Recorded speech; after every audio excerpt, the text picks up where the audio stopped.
We begin today's show in Yemen, where hundreds of thousands of protesters took to the streets Wednesday demanding the immediate resignation of the U.S.-backed President Ali Abdullah Saleh, who has ruled the country for 33 years. Protesters have rejected Saleh's proposal that he remain president until elections are held, but that he transfer power to a caretaker government. One of Yemen's most prominent opposition figures, Hamid al-Hamar, has called on Saleh to immediately step down and leave the country.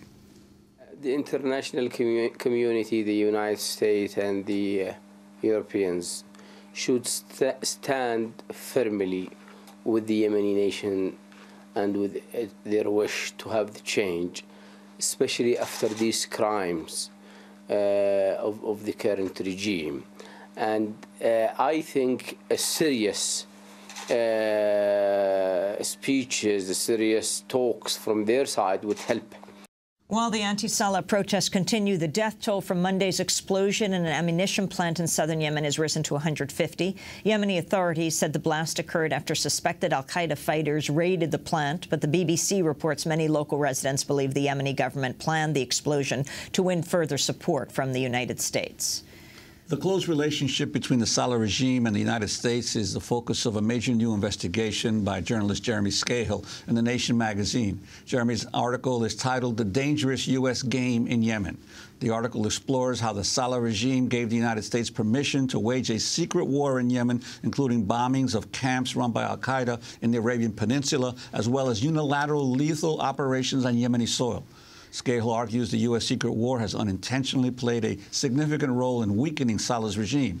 On Sunday, U.S. Defense Secretary Robert Gates expressed concern about the potential fall of Saleh. I think it is a real concern because the most active and at this point, perhaps the most aggressive branch of Al-Qaeda in the Arabian Peninsula, operates out of Yemen. And we have had a lot of counterterrorism cooperation from President Saleh and the Yemeni security services. Joining us now is investigative journalist Jeremy Scahill. He's the national security correspondent at The Nation, author of the best-selling book Blackwater, The Rise of the World's Most Powerful Mercenary Army. Also with us in Washington, D.C., Joshua Foust, a fellow at the American Security Project. He recently left the Defense Intelligence Agency, where he was a Yemen analyst. Before we talk about Yemen, I wanted to turn to this latest news out of Libya, that government officials have acknowledged CIA operatives are on the ground in Libya as part of a covert Western force to aid the U.S.-led bombing campaign. According to the New York Times, teams of CIA agents are gathering intelligence for airstrikes and making contact with rebels fighting to overthrow Colonel Muammar Gaddafi. So the CIA has been in Libya apparently for weeks with British MI6 intelligence officers and special forces. Let's go to Washington, D.C. To get your perspective on this latest news, Joshua Foust. You were with the Defense Intelligence Agency until very recently.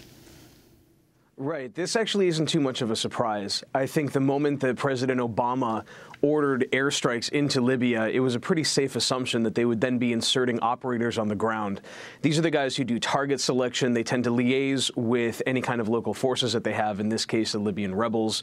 So, I mean, it's weird that they're confirming it. It's actually kind of a surprise that they're leaking that information, but it's not a surprise that it's happening. But Joshua Foust, when the president reiterates the term that the United States will have no boots on the ground in places like Libya, isn't that speaking more to the American public? Because obviously the countries involved when these CIA teams go in, they generally know pretty quickly, or soon at least the population does, that Americans are there in such a country. Right. There's an element of that. I think usually when presidents refer to boots on the ground, they're talking about a large-scale military involvement. When you're limiting the people that you've inserted into the country to very small teams of intelligence operators, that usually doesn't qualify for actually calling it boots on the ground, because there are those kinds of people in a lot more countries than we're willing to acknowledge. Jeremy Scahill, your perspective on what's happening in Libya now, and then talk about this dangerous game you say the U.S. is playing in Yemen. Well, you know, I think it's much ado about nothing regarding the CIA teams being there. I mean, the United States has CIA operatives around the world, and of course they had them in Libya before this no-fly zone attack began, and they're going to have them well after it.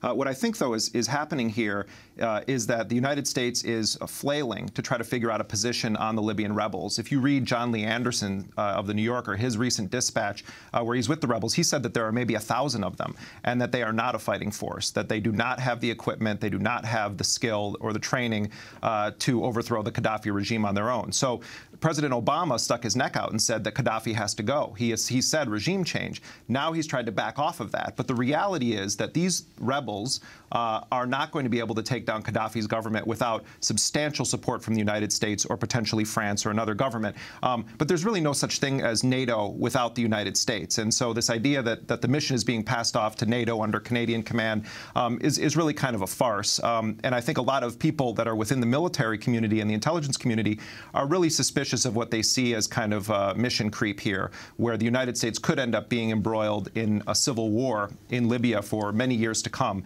If Gaddafi emerges from this still in power, what does that say about President Obama's credibility, having gone so far as to say that he has to fall? I think there's a lot of reactionary policy making going on here that in the end could prove dangerous for Libyans and for the United States. But Jeremy, one place where the president is not calling for regime change, obviously, is in Yemen. Right. And yet, arguably, there's a much more massive popular uprising there against the current government. Right. Your assessment of how the U.S. policy so far has actually helped to destabilize Saleh further? Right. First of all, the protests or the insurrection against Saleh have been overwhelmingly nonviolent. And the Saleh regime, a day before the United States began bombing Libya, had gunned down more than 50 nonviolent protesters in the capital, Sana'a, some of them shot by snipers to the head.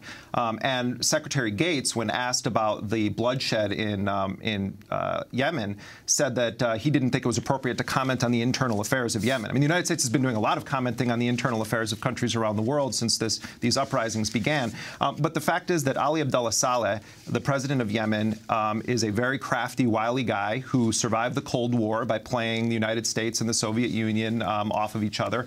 And he also has dealt with al-Qaeda over the years and has used them to go after his domestic opponents. He's taken the threat of al-Qaeda and used it to get as much money as he could out of the United States, as much training as he could for his elite forces. And he's repeatedly used U.S. weapons and training to go after his opponents. In the north, it's the Houthi Shiite rebels. In the south, it's southern secessionists. And so he's been a real double dealer. The way that the United States has destabilized the country, or Saleh's regime, has been by conducting these what are called kinetic military operations, essentially lethal operations, where they've bombed suspected al-Qaeda in the Arabian Peninsula targets and have killed a tremendous number of civilians, including some very important tribal figures and members of Saleh's own government.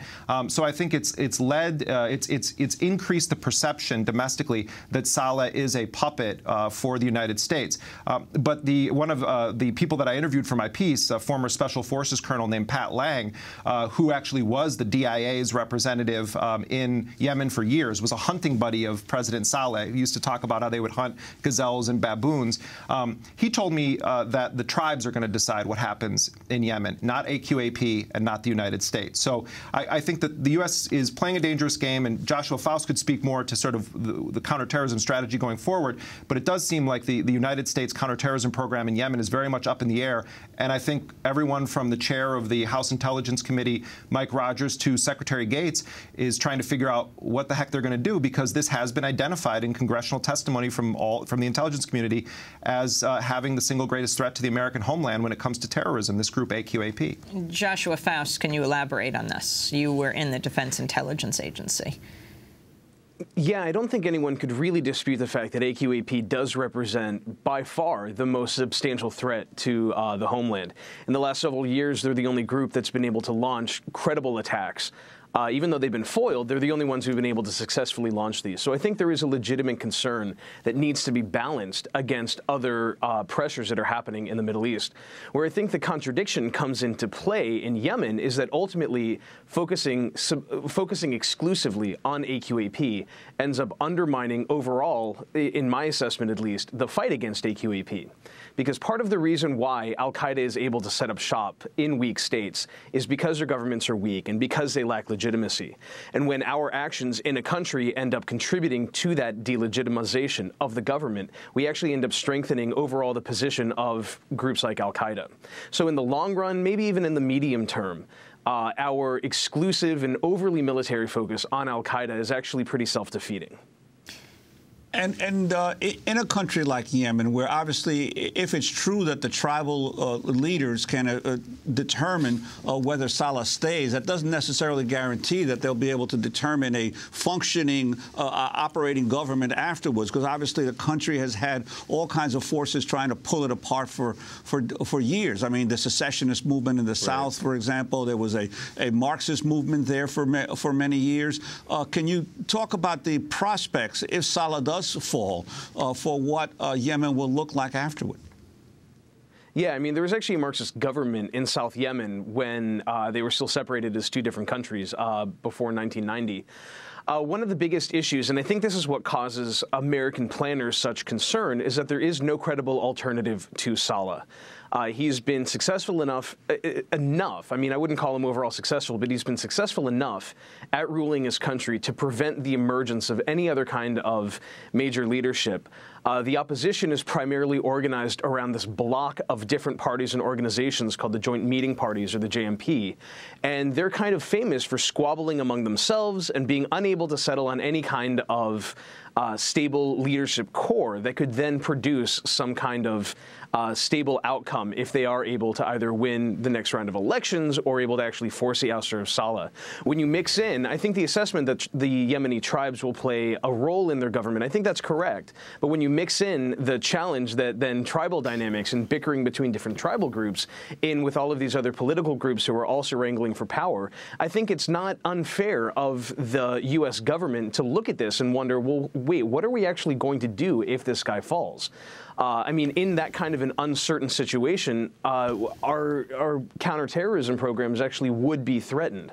So their concern, I think, is primarily around protecting the counterterrorism initiatives that we have in place in Yemen, and not necessarily what's best for the Yemeni government or for the Yemeni people. Jeremy Scahill. You know, the United States has had, I mean, we don't know the exact number, but a couple hundred special operations forces people on the ground in Yemen, primarily in a training capacity. We also, of course, have CIA people there that are doing intelligence operations, and those could all be called into serious question if the Saleh government falls in terms of the on-the-ground presence. So there is talk of moving those operations to Djibouti, where AFRICOM is headquartered, and it's the main command for the U.S. in the attacks against Libya right now. But Djibouti, in the early stages of the Bush administration's war against the world, was really the hub of action for covert ops in the Horn of Africa, and also to an extent in Yemen. When the Bush administration sent a drone in to kill 6 individuals in Yemen in 2002, including a U.S. citizen from Buffalo, New York, Kamal Darwish. That was the first kinetic action or direct action killing operation, targeted killing operation outside of Afghanistan. So it could be that they shift over to Djibouti, and you're seeing this area in North Africa really becoming a hub for a kind of for U.S. military policy in that region. Jeremy, there's been a big debate about whether President Obama has turned to Congress, but in Yemen, it's not even a matter of getting President Obama's approval, let alone Congress. You write about General David Petraeus, when he was head of CENTCOM, approving a plan developed by the U.S. Embassy, CIA, and other intelligence agencies to expand U.S. military action in Yemen. And you talk about the 7-page secret order authorizing small teams of U.S. Special Ops forces to conduct clandestine operations of the stated battlefields of Iraq and Afghanistan. And you quote Mark Mazzetti of the New York Times, who was able to read the order, who said, unlike covert actions undertaken by the CIA, such clandestine activity does not require the president's approval or regular reports to Congress. Right. I mean, this was a sort of cocktail whipped up by the Bush administration as part of the world as a battlefield vision of U.S. foreign policy, where you can strike anywhere.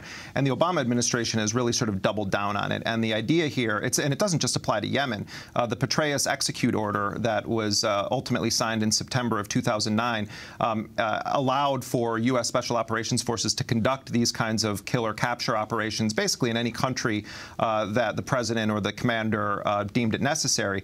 Yemen has just been a particularly busy area for these forces. But I've talked to members of Congress on the Intelligence Committee on both the Senate and the House side who feel that the military is operating in a gray zone with these sort of dark side forces, the JSOC boys and others, intentionally to keep it from effective congressional oversight, because CIA operations by law have to be briefed to the intelligence community. When the U.S. Special Operations Forces start to do operations that traditionally would fall under the purview of the CIA, who gets briefed on them? And so, you know, I think that there's a very expansionist foreign policy on the part of the Obama administration when it comes to special operations forces, and we've just seen it in a more pronounced way in Yemen, because it's a place where we know these things have happened, because there have been Tomahawk cruise missile strikes, targeted killing operations.